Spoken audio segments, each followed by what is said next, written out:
You're watching Drake Wing Gaming. Enjoy the video. Hey guys and gals, Nary here from Drake Wing Gaming. See me on Twitter, the Gaming Dragon. Today we're coming back at you another Let's Play episode of Kingsguard. Y'all really enjoyed the first episode. I'm happy to be jumping right back into it. Anyway, y'all, let's go ahead and jump right back in, shall we? Alarm chain, you are up, and let's go. Okay. Well then, I take it you've had your fill of action? What? Still haven't recognized me? I suppose all this commotion does tend to dull the senses. What I'm saying is that it's time to come home now. Prince Jake. Your heart plummeted to your feet as the man whispered those last two words into your ear. Who was this man, and how did the man know your name? Better yet, why did he make the assumption that you were a prince? No, that was a stupid question. You just now recognized this beastman's voice and had an idea who it was sitting next to you all this time, but refused to acknowledge it. Still, you had to face the music, so you slowly turned your head to properly and woefully greet your neighbor. Oh my. Handsome man. Oh, he sticks out like a sore thumb, too. Shit. You're about to hightail it out of your seat, but the beastman pushed you right back down. Sit down. You're not going anywhere else without my permission. His muscles tensed as he gently dug into your arm, holding you firmly in place. You weren't getting away anytime soon. I thought you could just leave the castle and not get caught, did you? I think it's safe to say you're in a lot of trouble when we get back home. You're always siding with my father. I thought you were supposed to look out and cover for me. Isn't that what an older brother's supposed to do? I'm your Kingsguard, not your scapegoat. You know that I'm not your real brother. You turned your head and flicked your tongue. We go through this every time, Jake. You can't just leave the castle without first informing me. Oh. We go through this every time, Jake. You can't just leave the castle without first informing me. Not like you would have let me go if I'd asked anyway. Well, no. Today is important, and you know that. Your father has been waiting patiently all day to see you at the party. All throughout the city, celebrations programmed through the streets and taverns for your 20th year of life, with a grand and highly exclusive party reserved for nobles being held up at the castle. While you never cared much for it, your father always ensured it was a day to be celebrated. But it was less of a celebration for you, and more of a way for him to show off and stroke his ego. Squeaky chair. There we go. Well, the common man would have killed for an invitation to the castle, but with a vast selection of entertainment, world-class cuisine, and fine drinks provided, you knew what really awaited you there.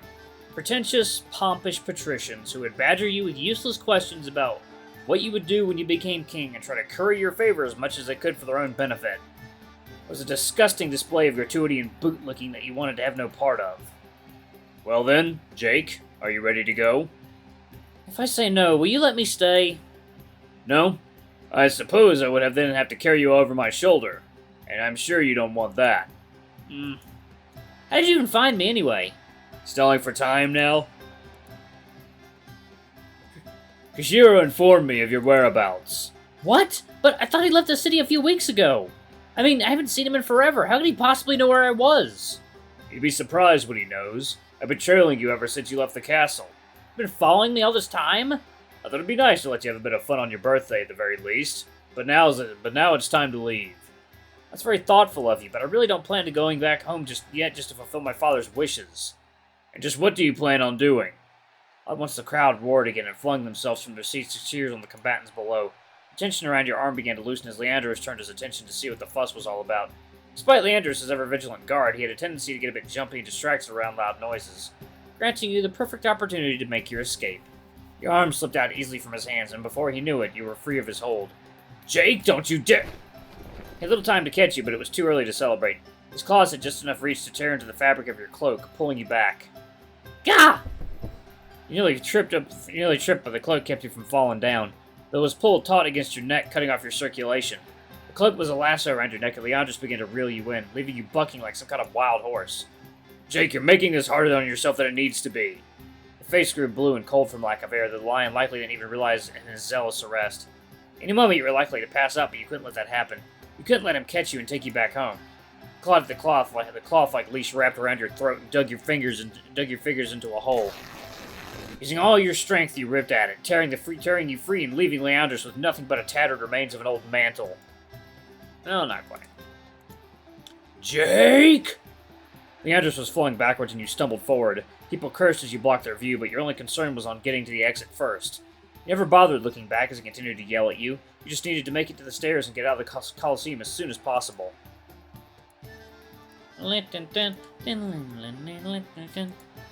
You finally reached the edge of the aisle and jumped out. Though you noticed a large figure at the top of the stairs, already bolting down. How the hell? Jake, enough of these games. It's time to head back. Don't resist. You know you can't get away. It might be a beast man, a being that was quicker, faster, more agile than you. But wearing such heavy armor in such crowded space like this, even he would have trouble catching you at this point. You looked down towards the bottom of the stairs and contemplated making the leap. It was a long way down. If you didn't land properly, there was a chance you might break a leg, but what other choice did you have? Jake! Without wasting any more time, you jumped down the steps and landed on your feet with a painful thud. A sharp pain jolted up from your feet, coursed through your legs, and rang your head like a bell. It hurt like hell, but you didn't have time to let yourself be bogged down by the pain. You glanced back up at Leandros, through gritted teeth, and smiled. It was a rather gutsy move you managed somehow to safely pull off, and with that much distance between both of you, he wouldn't catch you this time. He stared right back at you with wide eyes, looking far more concerned than furious.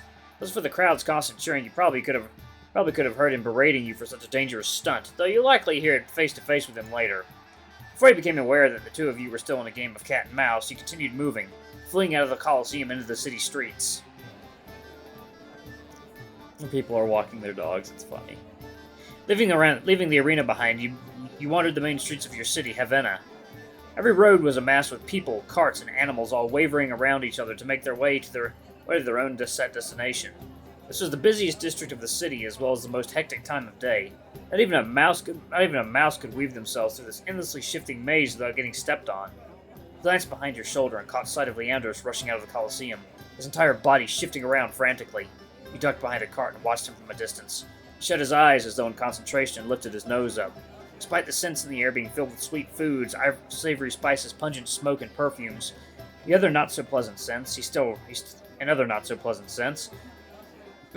rotated like a compass until he was facing you and then opened his eyes. How does he always know where I am? Beastmen always had sensitive noses, but this was ridiculous. He was a cat, not a dog. Still, it would do him little good if he couldn't actually catch you.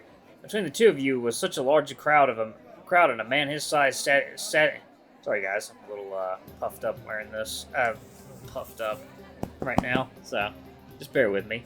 Between the two of you was such a large crowd, and a man of his size and stature wearing that armor would have difficulty trying to push his way through. Jake, stop running!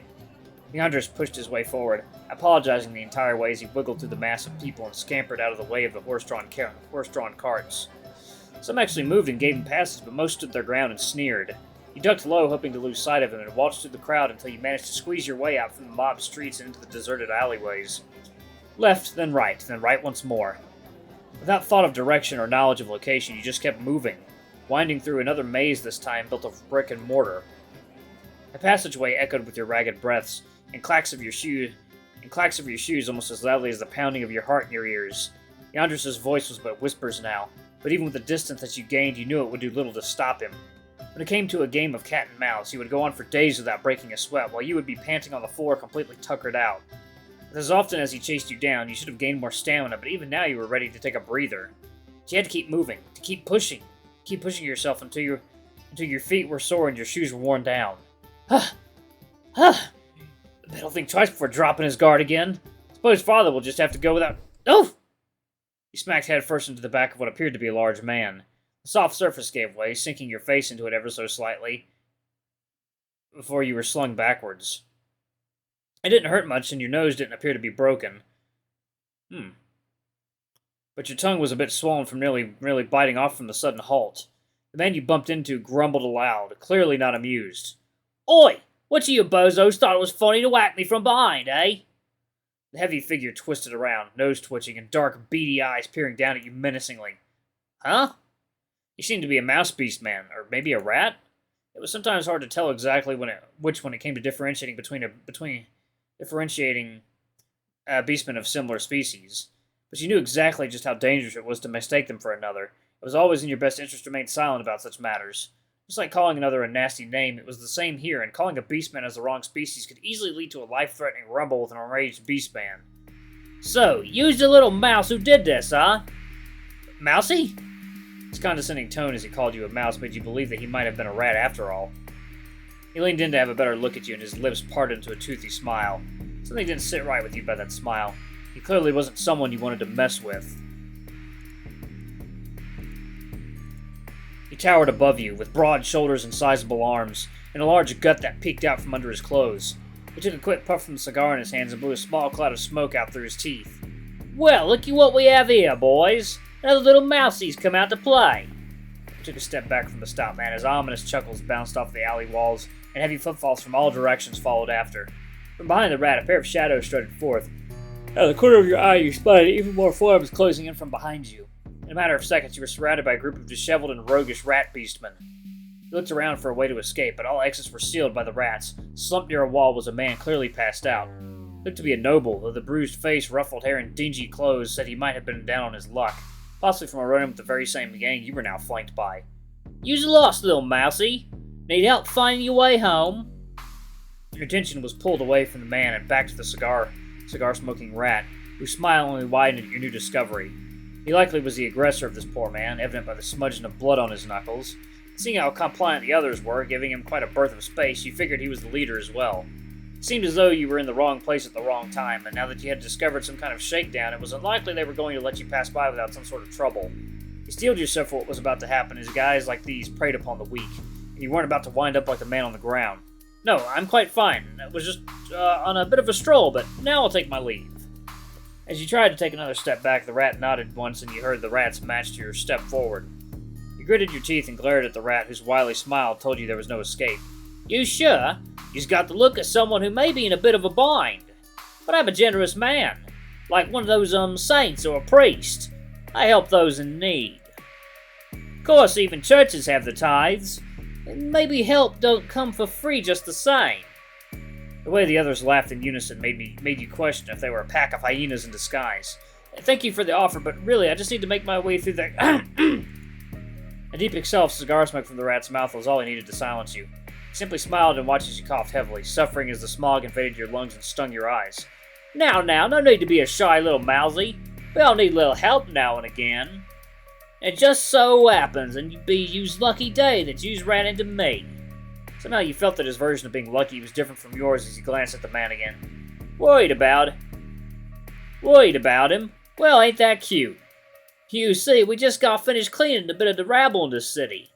This here part of the city is dangerous, especially for a little mousy. Why, he was acting so high and mighty, saying all the wrong things. He even had the audacity to call us mice. Mice, of all things! You really think someone like that should be roaming the streets? You'd using the city a favor here. Of course, there's still plenty of monsters looking around the shadows, so it ain't safe for yous to be going alone. But I'll tell yous what, the low price of 10 gold, I'll guide yous out of here. And don't worry if yous don't have it on your person at the moment. We take installments too, with interest, of course.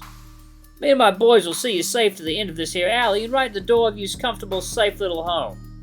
How's that sound? I really am good. You best think your words carefully. Well, you could have easily paid this obvious shakedown with a coin in your purse. Your real worry was actually taking it out. Money was no object to you, but being the prince, so you always went out into the streets loaded with coins on the off chance you didn't have enough change on you. Father would never let you buy something yourself, so you had to take it upon yourself to see what wondrous items and markets the markets and merchants had to offer. You shuddered to think of what these greedy thieves would do if they found out how much coin you were currently carrying. You cursed yourself for not betting it all away on those fights earlier. So, what's it gonna be, eh? Little mousy? We're gonna pay him the money. Because, not a good idea to mess with him. Let's pay him the money. Money was of no concern to you. If you gave him the coin, then maybe you could pass without any more difficulties. Alright, I'll pay. You've made the right choice there, little mousy. Wouldn't want anything bad to happen to you on the way home, now would we? You reached for the purse at your side, loosened it from your belt. Its hefty weight a grim reminder to never carry this much coin again. Even before you had opened the bag, you could see the beastman's face beaming with glee. His eyes went wide and mouth slack. That kind of expression that was likely more money than he'd ever seen in his entire life. Now where did a little mousy like you get so much money? The rat wiped at the corner of his mouth where a bit of drool was slightly leaking out. It's a good thing you just came to us, because it would be a shame if something bad happened to all this coin. I'll be a good little mousey and toss it here. Toss, you say? Just as the rat's grubby hands were about to reach forth, you flung the bag high into the air. What? The coins flew free from their clothed cage and pelted down onto the streets in a golden rainstorm of riches.